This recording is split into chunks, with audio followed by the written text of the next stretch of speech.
Travel Through Grief. Episode 0, The Whisper That Started It All. Welcome to Travel Through Grief. I'm Ellen Beckemeyer. I'm a Martha Beck-trained Wayfinder life coach. This podcast is not about getting over grief, and it's not about fixing you. It's about what happens when life changes and you're still here trying to figure out how to live inside of it. Because grief doesn't always show up the way people expect it to. Sometimes it's loss, and sometimes it's just realizing that something in your life doesn't feel the same anymore, even if everything still looks the same on the outside. And that can be one of the hardest things to explain, because there isn't always a clear moment you can point to. It's more like you start noticing small shifts. The way something lands on you is different. The way you respond is different. Things that used to feel normal or easy or even enjoyable don't quite feel the same, and you can't always explain why. Going through grief can look very different depending on what you've experienced. There's a difference between something that was expected and something that wasn't. A difference between a loss that comes with time to prepare and something that happens suddenly. And there are experiences that can be traumatic or complex. And part of what we'll do here is explore those differences, not to compare them, but to better understand how support can meet you where you are. As we go forward, you'll hear that reflected here. Not just one version of grief, but different experiences of it. There will be conversations with others, different types of loss, and different ways of moving through it, so you can hear what resonates for you and what doesn't. I'll also be inviting questions and reflections from listeners, because sometimes the most meaningful conversations come from what people are actually trying to understand in real time. I was actually headed in a completely different direction with this podcast. I thought I was going to talk about women in midlife, changing careers, starting businesses, and reinventing themselves. That was the plan. It felt forward-moving. It felt like something I could build and teach and share, and I still believe in that. But at the same time, something else was happening in my own life that I couldn't ignore. I had what I now call stacked grief. Not just one experience, but multiple things layering on top of each other. Some were obvious, some were harder to name. But together they created a shift in how I was experiencing my life. And what I started to notice was that my stories were stacking right along with those experiences. There's one moment I remember really clearly. I was in my home office, sitting at my desk, doing what I normally do, working, planning, thinking about what I was building for my life, coming on the heels of grief. Nothing unusual about that day, and I remember having this quiet thought come in. This doesn't feel the same. Nothing had gone wrong. There wasn't a big event that day, but I could feel it. I could feel that I was showing up to something that used to feel a certain way, and now it didn't. And I remember trying to move past it almost immediately. Just keep going, stay focused. But even as I did that, the feeling did not go away. It lingered in a way that felt subtle, but steady, like something had shifted just enough that I couldn't ignore it, even if I tried to. And I didn't stop and explore it in that moment. I just carried it with me. And I think that's part of what happens for a lot of us. We notice something, but we don't always have the space or the language to understand it right then. So we just keep moving, and we carry it forward.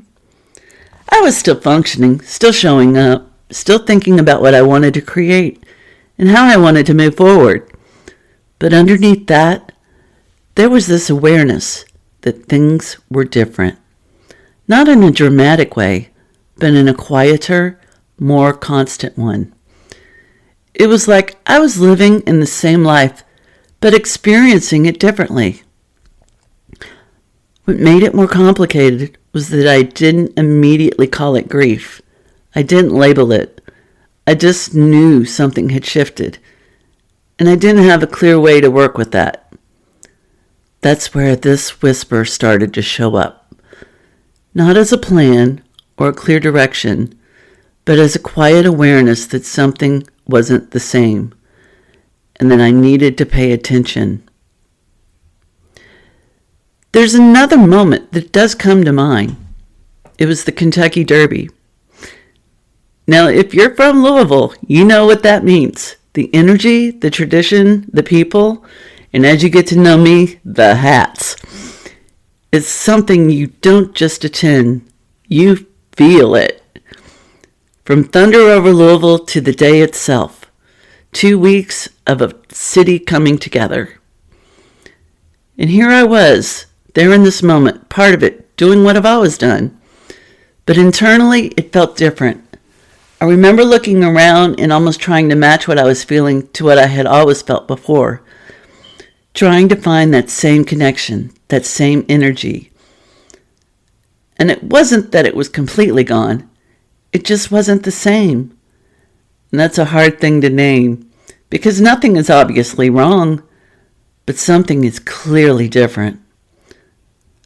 Over time, I started to understand that the whisper isn't there to give you answers. It's there to get your attention.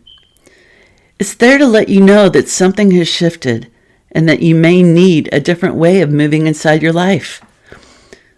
One of the things I've always come to understand about grief is how it's supported in the beginning versus over time. When something first happens, there's often an abundance of support. Flowers, food, people reaching out, checking in. And that matters. It's so meaningful. But at the same time, it can feel like a lot. Your headspace isn't always in a place where you can fully take it in or process it. And then over time, something else starts to happen. You begin to come back into your body more. And that's often when those bigger feelings start to surface. And what makes that harder is that this often happens at the same time that same support starts to fade. People return to their routines. They get back to their lives. Not because they don't care, but because their life continues moving. And you can find yourself more aware of what you're feeling and at the same time more alone in holding it. And that's often when the question shifts from, how do I get through this moment, to how do I live with this now? A lot of times people will ask, how are you? Actually, it's a hard question to answer, especially when everything feels jumbled. Your life has been turned upside down. It can feel like you're supposed to summarize something that isn't simple or contained. And the truth is, a lot of the time, you don't actually know what you need. Feelings just don't come organized. They come in waves, in pieces, and sometimes all at once. I'm sorry for your loss. So well-meaning. But when you hear it over and over, it can start to feel less personal. You feel acknowledged, but not necessarily understood. And those are two different things. There are also moments when you're not fully in your grief. Maybe you're having a lighter moment or just getting through your day. And hearing something like that can pull you right back into it. For me, it was so jarring. And then I had to work through that new emotional state. Time heals is another one. That can be tricky. It's something people say with the intention of offering comfort. But when you're in it, time doesn't feel like something that's helping. And sometimes, what can feel more supportive is something simpler. I know nothing I can say will make this better, but I'm here for you. Receiving condolences can also be hard. Just like receiving a compliment can be hard. In my own coaching group that I attend, that was something we worked on this week, receiving compliments. So thank you, Susan Hyatt. Even when it's genuine, it doesn't always fully land. And another part of that can really matter is being able to talk about the person who passed. Some people avoid bringing them up because they don't want to make you sad.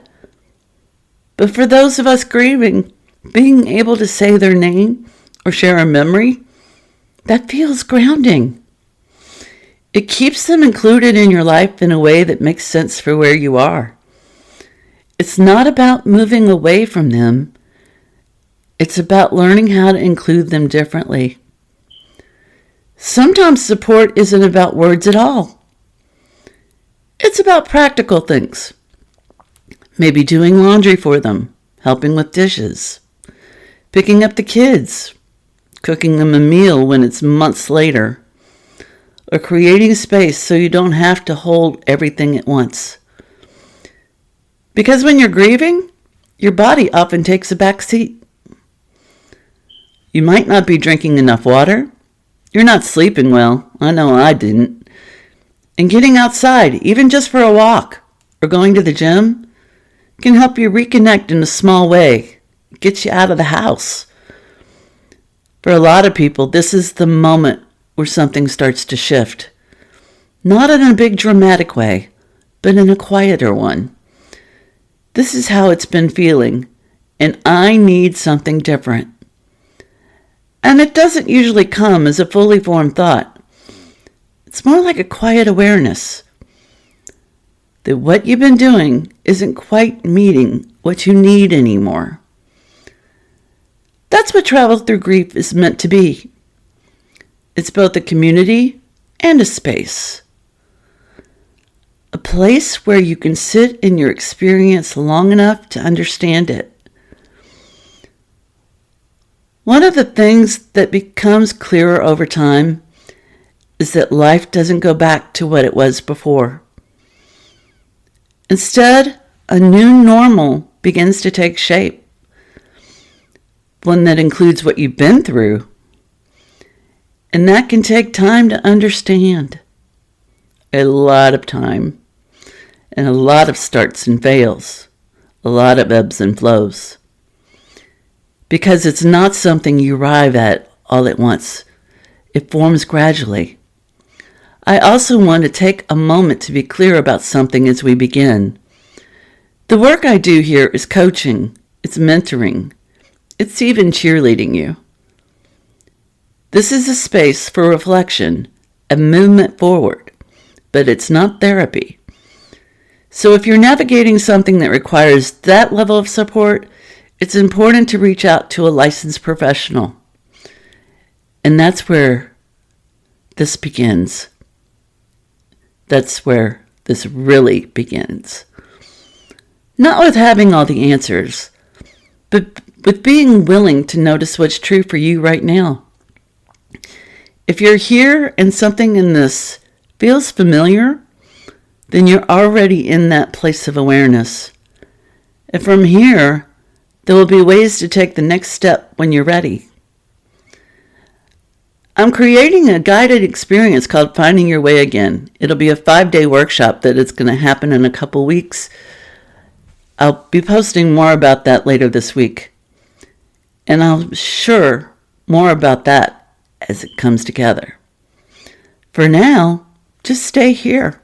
Keep listening. Let yourself notice what's coming up for you. I don't know what it's like to be born. I just was. I don't know what it's like to die. I just will. But what I don't know about living, that's something I can begin to understand. Because we've all been living and learning. And understanding is what starts to take shape from that. And that's what Travel Through Grief is here for. You are still here. Even after everything, you are still here. And that means there is still a way forward. This is the whisper that started it all.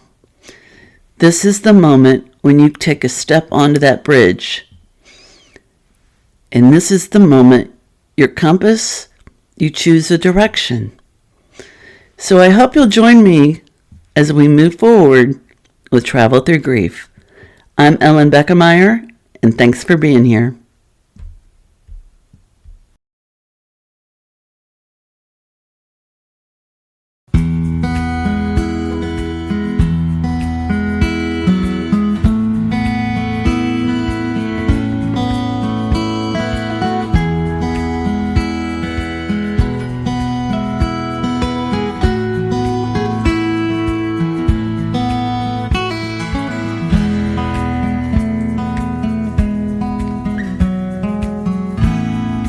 Welcome to Travel Through Grief.